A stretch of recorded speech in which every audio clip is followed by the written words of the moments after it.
Okay, well, thanks so much, Maria, for the introduction and for the opportunity. I'm glad to know that I still have beloved Buckeye family, even though I left recently to come to Purdue. Before I get started talking about spotted lanternfly, I also want to recognize Dr. Celeste Welty, who's, I keep wanting to say my counterpart, or we're still colleagues and friends. She's still at OSU on the Columbus campus, and she's also the resident fruit and vegetable entomologist there. So I may ask her to weigh in, or I don't know if she can, if she's able to unmute or not, but I'm glad to have her on and have her expertise. Okay, so spotted lanternfly 101. I want to keep this simple. I thought about cracking up a bottle of wine, but I didn't have an Ohio or an Indiana wine, so I'm wineless right now. I'm just going to drink water. But my goal is really just to give a general overview about the spotted lanternfly. And these are the main topics that I'm going to highlight today, or try to highlight. What's all the hype about spotted lanternfly? Why should we care about it? How is it currently being managed? And what are some research updates? And most of this is really being driven, our knowledge and what we are seeing, what we are experiencing from spotted lanternfly is really from work done in Pennsylvania. Then I'll move on and talk about how you can identify the spotted lanternfly. So some tips for ID, what the life cycle looks like, so you know kind of what to look for, what parts of the plant, what times of the year. And certainly, even though it has yet to be detected in Ohio and Indiana, just want to give you some tips for thinking about what you can do and what can you be doing now to kind of protect your crop from spotted lanternfly. Okay. So first, the background on the spotted lanternfly, which I'm going to call SLF throughout the talk. So first and foremost, this is an invasive insect. That means it is not native here to North America. It's a plant hopper that's actually native to China, India, and Vietnam. So I think the thinking is that it made its way over in a shipment of plants or as an egg mass on something. I should know that, but I'm not sure. So basically, it came in undetected. Now it's becoming established here, and because it's invasive, there's not a lot of natural enemies per se, or our plants in our region don't have any prior experience with this insect. So it's a big problem, as we're all hearing. So the lanternfly has piercing, sucking mouth parts. These are basically like kind of hardened straws, and they tap into plants specifically to feed on the sap. So you may be sipping on wine right now. The lanternflies are sipping on sap. It's a big problem because it attacks a lot of different plants, about 70 different plants, and the greatest threat that we know right now are to grapes, hops, stone fruits, especially apples, and hardwood industries. And so, and hardwood industries here, I mean not just trees, hardwood trees, but also walnuts and things like that. So this is all information that we know by the pioneering effort going on at Penn State. So just some key things for you to know about the spotted lanternfly. It is a plant feeder, so it does not feed on fruit. I guess that's kind of good news, but the bad news is if the plant isn't healthy, you're not going to have fruit. So these, the adults and the nymphs, which I'll show in some following slides, they feed directly on the plant using that piercing, sucking mouthpart strategy to sip on the sap, and this causes wilting, dieback, and even death. So it's basically this feeding causes a lot of stress to the plant. They're removing the nutrients the plants need to photosynthesize and grow. As an aside or an additional note, the spotted lanternfly, when they're feeding on these plants, release a lot of waste, much in the way that aphids do. And this waste, liquid waste of insects, is called honeydew. It's really sugary. And this honeydew, there can be so many of the lanternflies feeding that the honeydew rains down and falls on the leaves, falls on other parts of the plant, falls on fruits. And this is actually conducive or creates a nice environment that's conducive for bacteria and mold to grow. So it's also a very, it's a serious secondary problem from not just the direct damage, but their waste. And in fact, I'll mention folks in Pennsylvania are complaining because lanternflies feeding in their trees are raining so much honeydew down on their patio furniture that they can't even enjoy sitting outside. So yeah. Okay. So that's kind of what the insect, where it came from, why we're worried about it, how it harms plants. Now we'll talk a little bit about where we know it occurs or it's been detected. So it was first detected in Pennsylvania back in 2014. It has since spread to 26 different Pennsylvania counties, and I'll show a map of those counties on the next slide. Since that 2014 detection in Pennsylvania, it's also been detected in New Jersey, Maryland, Delaware, Virginia, and West Virginia. So the spreading is, I guess, it's bound to happen, but my understanding is the main way these insects have been moved from state to state is through movement of egg masses. And I'll show some pictures of those because they're very small and you don't see them unless you know what you're looking for.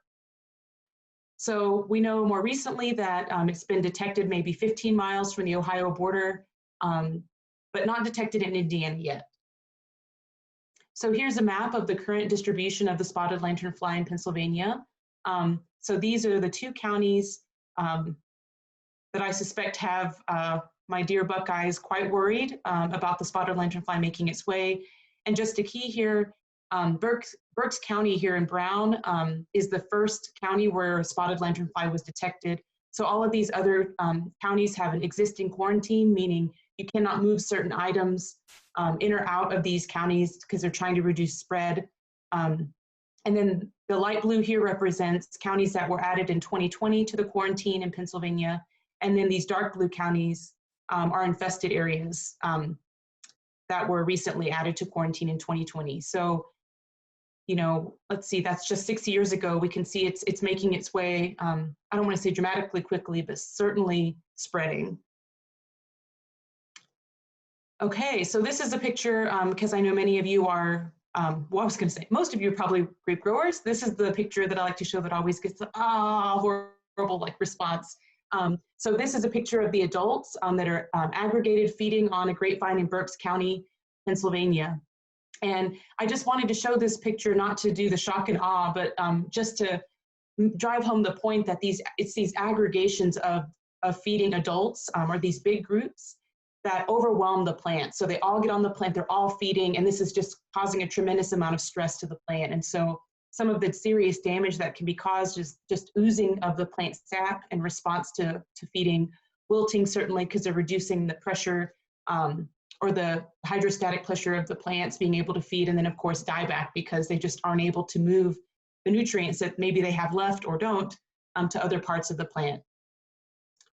So just notice here again, they're feeding on the plant, not on the fruits, although there is this one here, but it's just hanging out. Okay, but here's some good news in this kind of sad picture. The adults do not bite. Actually, I should have said all the life stages.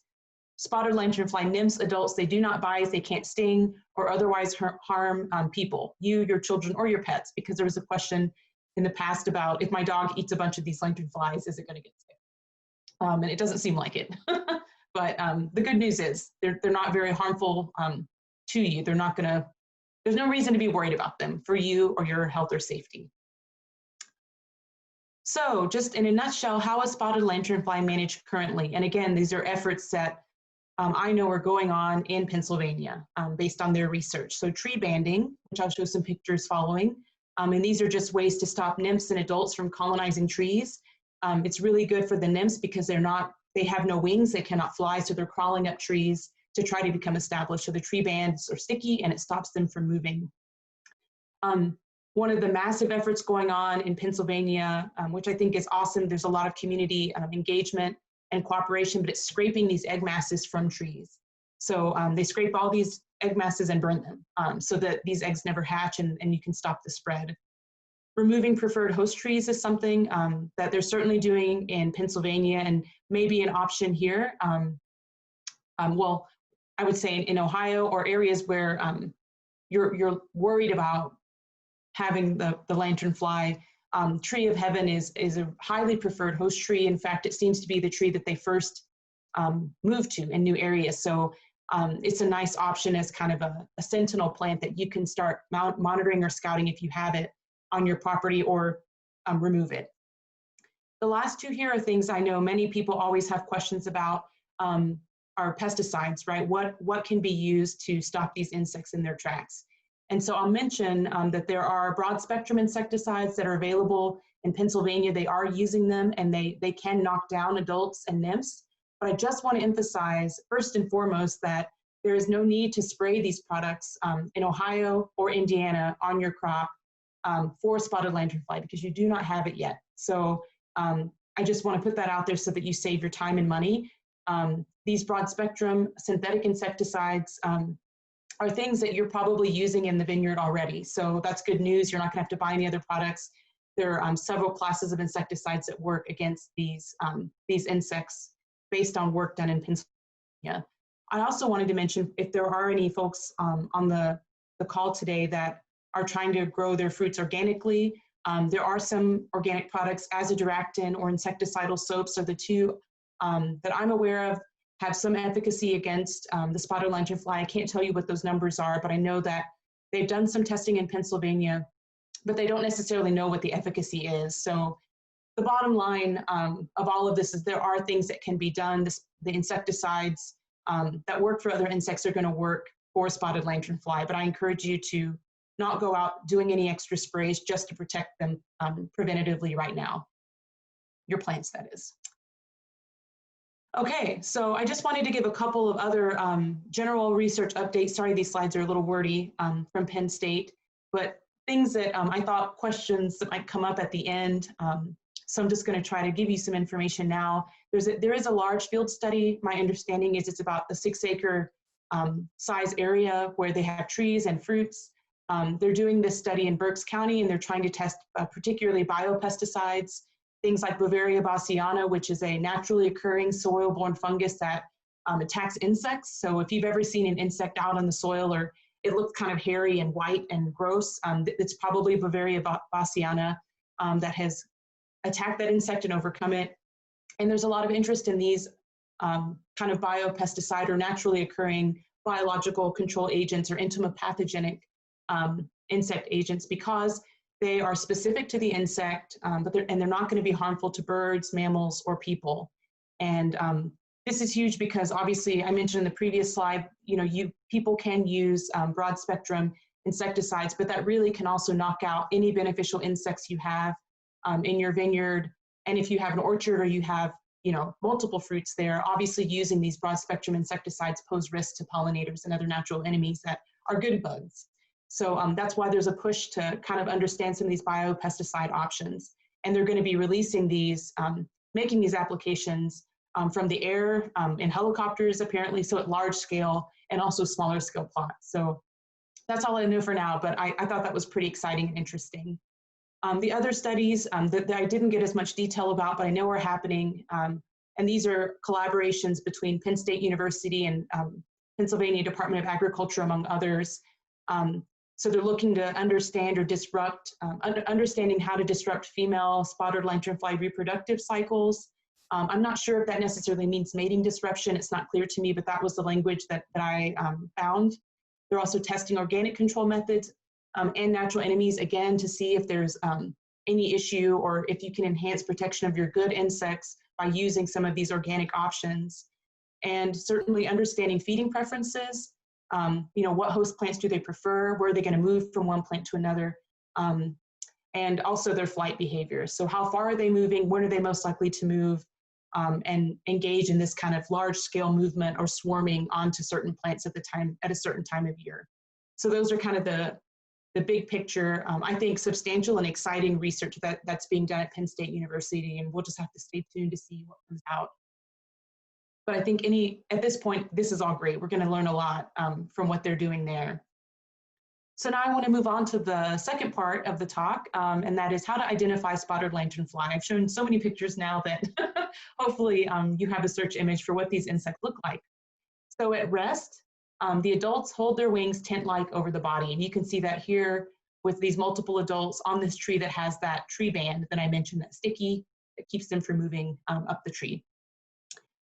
So my understanding is if you threaten or poke or alarm these insects, their defensive behavior is to flash their wings at you. So they'll raise the front pair of wings here and expose these brightly colored hind wings. And, to us, well, I don't know, it might work for some people, it might scare them, but certainly for their predators like birds and things, flashing those hind wings and that bright red color is enough to be like, oh, what just happened? And boom, they have enough time to escape. So that's their defensive strategy. That's all they got, though. They can't bite you. They're not going to come at you. So just an important note there. And they're good flyers. I'm sorry, poor flyers, but good jumpers, hence the name plant hopper. So that's the adult. A little bit more about the size. Oh, I should have put this in the other order here. I'm going to start at the bottom. The body of the adult is about 1 inch long. You can see a dried specimen here with its wings spread. Here's one, a mature adult on someone's finger. So these are definitely insects that are going to catch your eye. They're going to be easy to see. And I was going to say maybe easy to spot, but certainly there are other insects out there that may appear like this, but won't have this bright coloring or these spots on the forewings. There are 4 nymphal stages, or what we call immature stages. Here are the 4 here, each one getting larger from the last. And you can see this final instar, the largest nymph, starts to get that red color and has spots. So the second and third instar here, also you can start to see these little white spots on their bodies. These insects will be wingless. So again, they can only crawl. They are not going to be able to fly. They can look a little bit like stink bugs, but I think the coloring is quite different. Some of the smaller instars, I think folks have even said it looks like a little spider or a large tick, I suppose. But just so you know, this is kind of what they're going to look like. Certainly by these 2 stages, I think you're going to know for sure if you had this insect. So the eggs, I mentioned previously in the talk that there's a lot of cooperative efforts to scrape egg masses from trees, and this is what they look like. So this is the tree bark. The female lays the eggs, which you can see here, these are uncovered, and then she covers them with this hard secretion that will dry, and that is a protection for the eggs from other predators or other insects that might be trying to come in and attack them. So this picture makes it look like, oh yeah, I'm totally going to know what this is. I can totally find that and scrape it off and burn it, and I'll like save my, crops.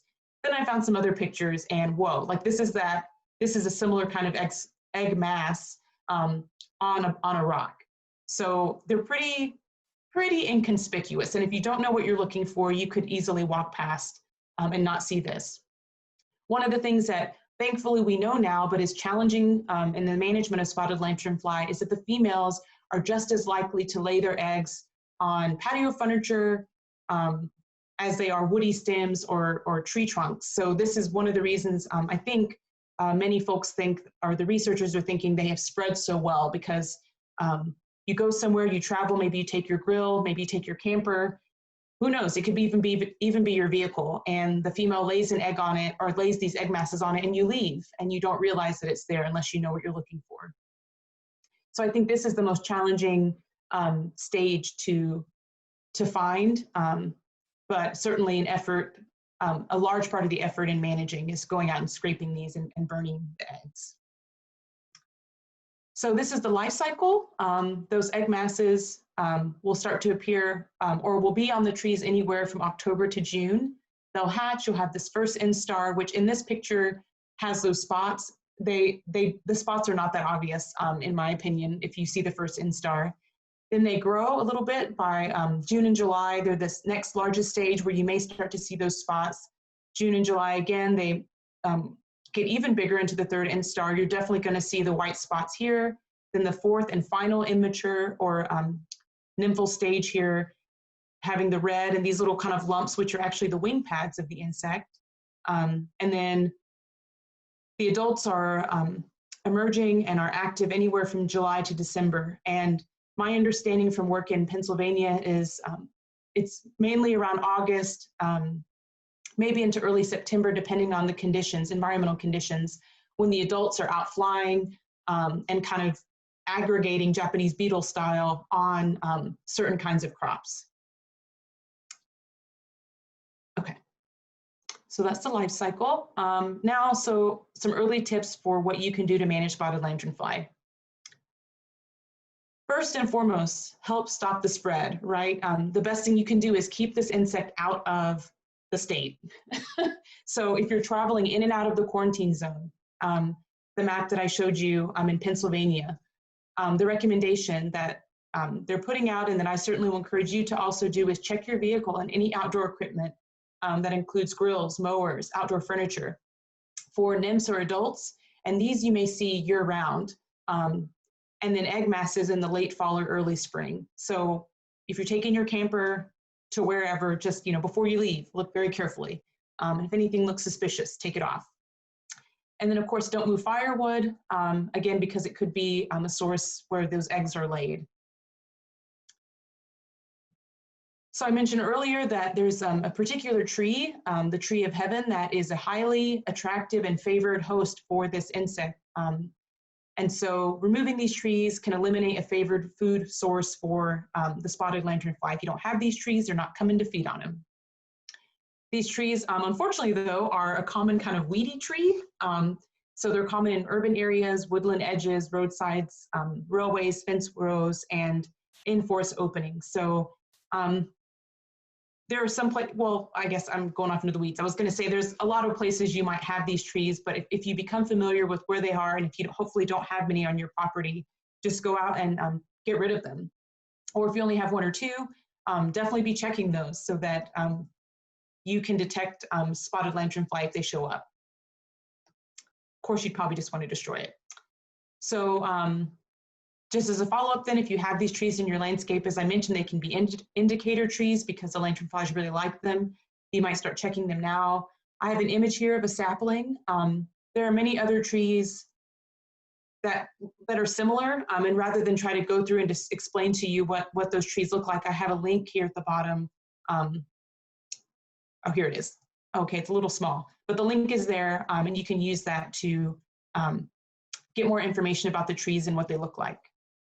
So just I'll mention here that this is a little dated, but a couple of years ago, my understanding was that there was some research looking at treating these trees with systemic insecticides so that they would be toxic when spotted lanternflies land on them to feed, and it would kill them. I'm not sure how sustainable or cost effective that is over the long term, but it's something that folks have tried since they know this is such a highly preferred tree. So the take home of all of this is know what tree of heaven looks like, know if you have it on your property, and deal with it accordingly. Remove it, or monitor it very carefully. The last thing I'll mention is to remain vigilant. And I mean, at this point, maybe it seems like it's just a matter of time, but each and every one of you out there looking, keeping track how many ever times a week you walk through your vineyard, you are the eyes on the ground. So the more comfortable you are identifying this insect, you are our first responders in a lot of ways. So if you see an insect that you suspect is spotted lanternfly, here are the steps that I'd recommend. Take a picture, mark the location if you can with your cell phone, and contact your local extension office. And that could be your local OSU or Purdue County Extension Office. I've also put the number for the Department of Agriculture in each of our states, in Ohio and in Indiana. And you call those folks, let them know you think you have something, and you're gonna have their attention. In the past, I remember mentioning, if you see something that you think is spotted lanternfly, collect it and take it to somebody. Please do not do that. Like, I definitely gave the wrong advice. They do not want you to collect or move any suspected spotted lanternfly life stages. And that's because if something happens and it escapes, boom, it's like in your area, which will be the worst possible thing. So if you see something that looks like spotted lanternfly, take a picture. I guess you could smash it. If you smash it nicely, then, put it in a container, then somebody else can look at it later. But definitely please don't move living life stages of the insect. Okay, and with that, I have no idea what time it is. I hope that wasn't too wordy, too long. This is just my contact information. I'm continuing to try. I've been a little slow this last couple of semesters, but posting any updates we know to the Ohio Grape IPM webpage, which Melanie Lewis Ivy and I, and maybe others, continue to contribute to. We have a Purdue Fruit and Veg IPM Facebook page that we've also started. And then I always put in a plug for the spray guide because there's a lot of good information in there. But with that, I will open it up for questions.